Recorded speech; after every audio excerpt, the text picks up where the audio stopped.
Thanks. So my question is about India-US relations. How has the United States' past relationship with Pakistan impacted its ability to work with India, given the very contentious relationship and the nuclearly armed relationship between India and Pakistan?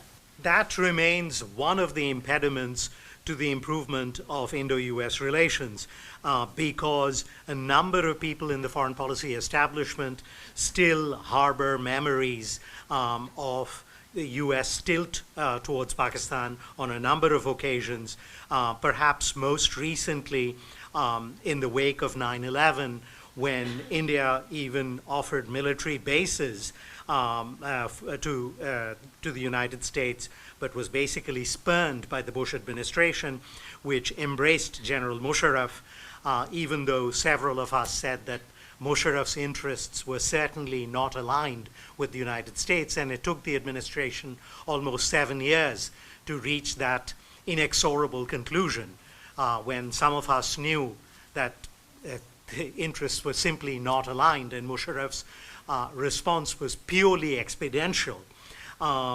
And so that is a problem, though it has dissipated over the last several years, partly because of the monumental US-India civilian nuclear agreement, subsequently greater cooperation between the American and Indian militaries, and also because Prime Minister Modi, for all his shortcomings, does not, as I said, have this kind of reflexive anti-Americanism that had characterized previous prime ministers. There were a couple of comments made about the non-aligned groups forming and not knowing where to go in this realignment. India traditionally has been one of the leaders of the non-aligned movement. What do you expect to happen in that area? The non-aligned movement is dead, simply put. It's just that some people haven't recognized there's a corpse in the room. But the corpse is beginning to smell, and so perhaps that'll get their attention. Fortunately, again, despite my personal reservations about Modi, I will give him credit. He did not attend the last non-aligned summit. That was not an inconsequential gesture. His absence from the summit spoke volumes. He has not invoked the term once in his last 5 years in office.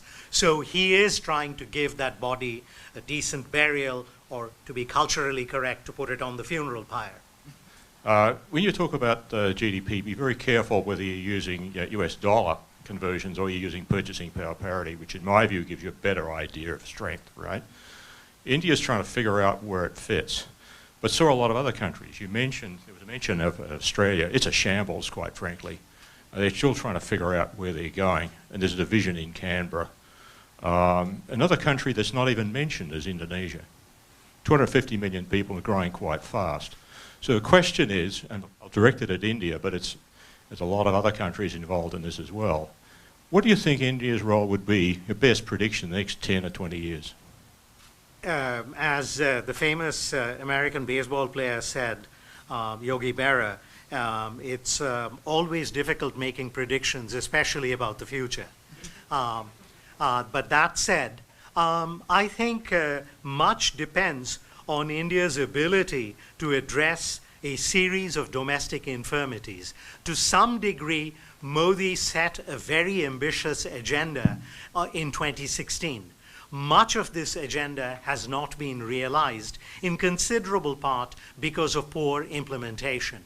And in fact, as of this morning, there is a major debate about Indian economic growth. The former economic advisor, Arvind Subramaniam, whom I know quite well and who's a very able economist, just has argued that it was by tinkering with the methodology that Indian economic growth looked much faster than it actually than the actual figures would warrant. I am not competent to make a judgment on this, not being a trained econometrician, but I trust Subramaniam, who's an extremely able economist and does not have a political axe to grind.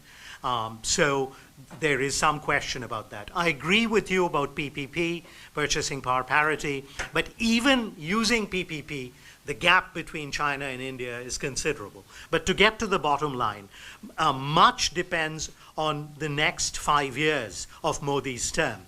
If he comes up with more harebrained schemes like demonetization, which removed 86% of the currency in circulation overnight, which had disastrous consequences for small businesses, even though it demolished his political opponents because they were suddenly stuck with entire wads of money which they couldn't change because the banks would ask, where did this money come from? And so while politically it was astute, economically it was a disaster, and according to certain economists, it knocked off 2 percentage points of growth from India's GDP. So if he avoids harebrained schemes of that order and concentrates on India's domestic infirmities, you could see India playing a much more significant role in the next decade in Asia. My question has to do with the behavior of China. Sometimes it's being portrayed as the demon, and sometimes it's being portrayed as normal. So it's a bit confusing in terms of, how we perceive China. We've had the speakers yesterday who mentioned that the market economy is probably what pacified the world best, better than religion or any other type of institutions in the past. Through the BRI, China seems to be developing its trade and its economy so that to feed these billions of people. So I'm asking then, what would be the appropriate behavior that would be okay to us? What should we expect from China in terms of behavior? And what can we do to encourage this behavior?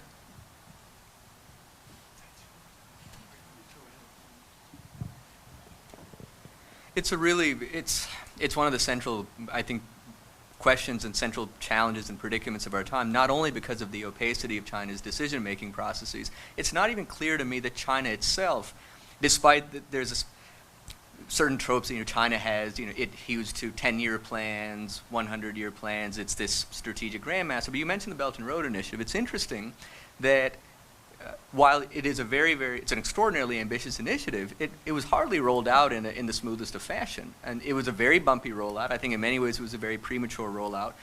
And because of concerns about sustainability, transparency, the prospect of debt trap diplomacy. And it's very interesting that at the second Belt and Road Forum, President Xi, he kept on saying we need to make a greener Belt and Road. We need to make a more sustainable Belt and Road. As far as what we should do, I want to actually, and I'm really glad that Professor Bryan brought this point to my attention. We had an email exchange prior to the conference, and I'm going to appropriate a point from your message to me, that there's very little that there are actions that the United States can take to shape China's behavior. But I think that it has far less leverage alone than it does in partnership with its friends and allies. So, I cited that statistic earlier that the United States has never before confronted, or Andrew Krepinevich's statistic that the United States has never before confronted a competitor that had more than 40% of its gross domestic product. Here's my concern with the current U.S. approach. I think that the current U.S. approach with the imposition of tariffs, blacklisting companies such as, or nearly blacklisting companies such as Huawei and ZTE, will they deal short-term setbacks to the Chinese economy? Undoubtedly. I think that the Chinese, interestingly, prior to the imposition of the first tranche of tariffs last June, I think a lot of Chinese observers didn't think that the Trump administration, they thought he was bluffing. They didn't think he was actually going to go through. So I think some of his actions have caught them off guard. And because the United States presently supplies about 80% of China's high-tech inputs, the United States presently plays the central role in ensuring that China can achieve Made in China 2025, that it can grow technologically. So I think that the Trump administration's unilateral actions will definitely deal the Chinese economy some short-term setbacks. Here's my concern, though. Whether it's 15 years from now, 20 years from now, 25 years from now, while experiencing short-term headaches, China I'm sure, is going to find some alternative suppliers for high-tech inputs. It is going to reduce its reliance on the United States economy. It's going to be far more resilient and economically larger in the aggregate. And so if we think that dealing with China today is difficult, and it is, it's a headache in every conceivable way, imagine dealing with a China that is far less constrained by and invested in economic interdependence, far less constrained by and invested in the post-war order. And that's why I think that if our policy is, or if our orientation is, how do we constrict China, how do we out-China China, I think we're going to lose. I think that our focus has to be, and I'm concerned with some of the tenor of the conversation in Washington, which is whenever China issues some new pronouncement or declaration, a lot of times we don't even know, we can't separate fact from fiction with Chinese pronouncements.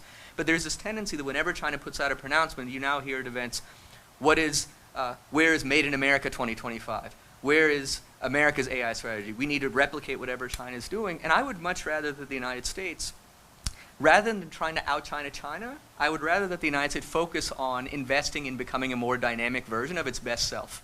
The United States has enormous, singular, unique competitive advantages. Alliance network, unprecedented in the annals of human history. And actually, I would commend you an op-ed that Yanshu Tong, who is a very hawkish Chinese IR scholar. He believes in zero-sum competition. He wrote an op-ed in the New York Times in late 2011 called How China Can Defeat America. Very subtle. And he says, he enumerates the advantages that he perceives China has, but then he says there's a crucial Achilles heel that China faces. And I'm roughly quoting him now. He says, until and unless China develops what he calls more high-quality friends than the United States, it will be unable to displace the United States as either a regional hegemon or a global hegemon. So we need to invest in that alliance network, bring our partners and allies into the fold. We need to make sure that our systems of higher education and our ecosystem of innovation remain open to the world's best talent. One big advantage we have over China, as the late Singaporean Prime Minister Lee Kuan Yew said, he was asked, will China displace the United States? And he says, do they want to? Absolutely, no question. And there's debate about that. But he says, can they is a different question. He says, China can draw on the talents of 1.4 billion people. America can draw on the talents of 7 billion. That's a big difference. So I think that we need to think about how do we invest in our unique competitive advantages rather than just trying to replicate China at every turn. Because look, if China is going to grow, China is going to grow no matter what we do. China is going to grow. They are going to develop initiatives. And if China develops initiatives, rather than reflexively opposing them and ending up with egg on our face, as we did with AIIB and BRI, say, hey, to other countries, we're going to offer you alternatives. So it's your choice. If you want to choose BRI, fine. If you want to choose AIIB, fine. But we're going to come to you with alternatives that we think are more transparent, more sustainable. It's your choice. That signals confidence. If I come to you and say, hey, I know that there's a competitor out there and has this on offer, I'm offering you something else, and I'm confident that my model is better, rather than saying, don't go with Huawei, don't go with BRI, and then people say, okay, I share some of your reservations, what's your alternative? Don't go with Huawei. That's not an alternative. That's not a strategy. So let's focus on becoming a better version of us rather than trying to out-China China. Can I hop in on that? And I would say, I would agree with you, but to say that that can't be taken for granted, right? And some of the behavior of the Trump administration, I think this is where style and does matter, is that very much looking at self-help options within the region. It's not just India that's confused. It's not just Indonesia. We have had many allies in the region who have doubts about how reliable the U.S. can be as the regional or global hegemon. So unprecedentedly, four retired Australian former defense ministers writing an op-ed talking about should Australia acquire nuclear weapons, Japanese rearmament, Japanese attempts to make a competition for the Belt Road Initiative with a quality infrastructure project, South Korea seeing its need to develop homegrown alternatives. That doesn't necessarily work towards a we're all in this together kind of strategy. And I think if you look at the recent Indo-Pacific strategy report that came out from the United States, it mentions Canada 7 times, and every time that we would take the role of helpful fixer to maintain the rule of law in the region. Again, I think that's an assumed thing that would always be kind of part of the bedrock, part of the not changing part of the international order. And I think there has to be some nurturing to make that the case. We can't assume that we're all in this together. People are starting to make their own decisions and their own, sadly to say, their own deals with China. And China will act like every country does, part demon, part angel, depending on what it is. We can't expect it to be what it isn't going to be. And I think that's where the real danger is that we would like to paint the picture of the environment in a way that suits ourselves. And we paint a particular origin story that says, this is the way it is, therefore everybody just line up and do your roles as normal and we will achieve whatever that goal is, without paying enough attention to the understand piece before we go to the design piece. I think that's very, very important for not only the United States, but other allies in the region. I guess I just had a question generally for the panel, but it goes somewhat into what Dr. Wyne was talking about with regards to the tension between American exceptionalism and Chinese exceptionalism and them trying to reconcile the two. But I guess one thing I've always wondered about is there's been a lot of focus in terms of like China as an economy is gonna, as you said, likely displace America in the near future. But one thing I've always been confused, I guess, regarding the hegemon is that if I understand the hegemon correctly, though it's very important that you have to have the material advantages and the technological advancement and whatnot, it seems as though America will always trample over China in terms of having social and cultural capital, in terms of they have a lot of social and political sway, just in the culture, like in the cultures of different places in the world, right? So if you look at, if you go to many places in the world, it seems as though, you'll have a McDonald's and you'll have a lot of American influence, whereas though that happens with China as well because a lot of their products are scattered around the world, we don't necessarily replicate their culture in the same sense that a lot of countries replicate American culture. And we usually see America as a kind of like dictator of what we should do culturally, socially, and they have a lot of capital in that sense. And that capital is not necessarily material. It's a kind of immaterial entity that just floats around, but I'm pretty sure it exists. And in that sense, can China displace America as the hegemon? Because it seems to me that they'll never be able to have that kind of capital that America has, and it's very specific to America. So. This is such an important point that you made, and it's one that I now that you asked the question, I wish I had actually said something about this when I was talking. So 2 points up to your question, which is a crucial one, or to your observation, which is a crucial one. The first is that largest absolute gross domestic product does not a superpower or hegemon make. Just as the paradigmatic example of that proposition is the United States. So the United States actually overtook, and there's some debates among economists and historians about when the exact passing of the guards occurred, but the United States actually overtook the United Kingdom in terms of industrial heft in the late 19th century. So some people pin it in the 1870s, some people say the 1890s. It wasn't until the end of the Second World War, though, that most observers said, okay, the United States is a superpower. It's sort of present at the creation. And so this is actually so there's kind of this question that comes up in international relations a lot among international relations historians and scholars. How was it and why was it that despite having become the world's largest economy in the late 19th century, it wasn't until several decades later, over half a century later, that it actually became a superpower? So one, there is definitely a lag.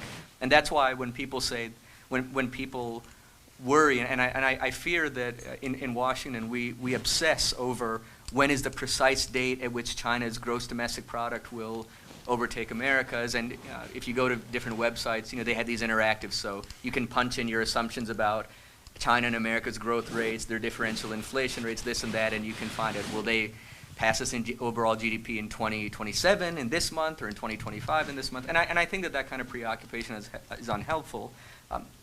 Whether it occurs or when it occurs, again, having the largest economy doesn't make a superpower automatically. And to your second point is a critical point. When I think of what makes the United States a superpower, when I think of what makes a great power, you have to take into account intangible factors. Yes, the United States is the world's preeminent power by dint of an unrivaled ability to project force, an unrivaled technologically capable ecosystem, and its network of alliances. But I also do think in the intangible, it stands for more than that. It embodies an idea. There's the late French writer and philosopher Raymond Aron. He wrote in early 1953, he said, in the 20th century, the strength of a great power will be diminished if it ceases to serve an idea. The strength of a great power will be diminished if it ceases to serve an idea. And when I think about America, so my parents are immigrants, just by way of a little bit personal anecdote. My parents are immigrants. They had an arranged marriage. My mom was 21. When they came to the United States, they didn't know many people. They didn't really know where they were going to end up. My dad applied for hundreds of jobs, and he ended up landing a job at a small engineering plant in Minnesota. So not only was there culture shock, there was weather shock. And my mom to this day says, what are we doing here in Minnesota? It's like snowing. We went from weather in Pakistan to weather here. But they were so confident in the prospect of upward mobility for their kids. They made the decision that when they had kids that they wanted to raise them in the United States, because they said it's in the United States that they will have prospects for upward mobility. They will have opportunities. They will be able to express themselves fully. I mean, imagine the kind of courage that it takes to believe in an idea so powerfully that even if you don't know people there, you don't know your economic prospects, you don't know where you're going to land, you don't know where you're going to get rooted, you're leaving everything behind, and you still make that decision. That American idea is powerful. And that's something that at least, and maybe it's a certain provincialism and insularity since I was born in the United States, so I've been steeped in that idea, but I believe in it. And it's not clear to me that there is a Chinese analog. In the 80s, we used to, as policy planner, talk about, while NATO was battling the Soviet Union, that the real need in Indo-Pacific was the equivalent of a NATO alliance. Now, the days are past, but is there a possibility in front of the concern that countries have with China that some kind of more formal alliance and the Quad this and that and the various arrangement, US arrangement, is there a danger? Because I think that it would be a danger to have a formal alliance in the coming, but could that happen? I think it's very much wanted by many people. There's an expectation that every ship on the horizon is going to be that flotilla that's coming to the rescue. You could fill literally this room to bursting with articles and books that actually ask that question and look at it from the entire spectrum of international relations theory, from realism to constructivism and back and forth again, to explain why that's not the case. The too long didn't read kind of version is the particularities of the region don't lend itself to that.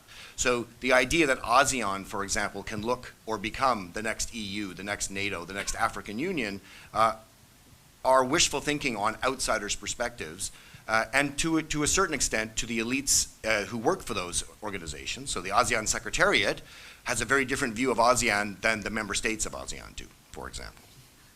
So the short answer is no, I don't think so, because as it is the case now, at least in the foreseeable future, the bilateral relationships of those countries with China outweigh the benefit of any multilateral, plurilateral responsibility. Whether you're Cambodia, Laos, Thailand, Singapore, the Philippines, etc., you either are going to look for a bilateral relationship with China or an offsetting bilateral relationship with the United States, or if you're really lucky, both, rather than having to choose. And I think that's why, in some senses, it's an alien concept to put a North Atlantic Treaty Organization into the region. Would either of you like to comment on that? The crucial difference, I think, also is that there's a great deal of ambivalence amongst the countries of Asia about China and the threat it poses. Whereas in the case of the Soviet Union and Western Europe, it was an existential threat. I mean, let's not, sanitize this. There was a real possibility of a Soviet attack, and one that had a wonderful way of focusing the mind.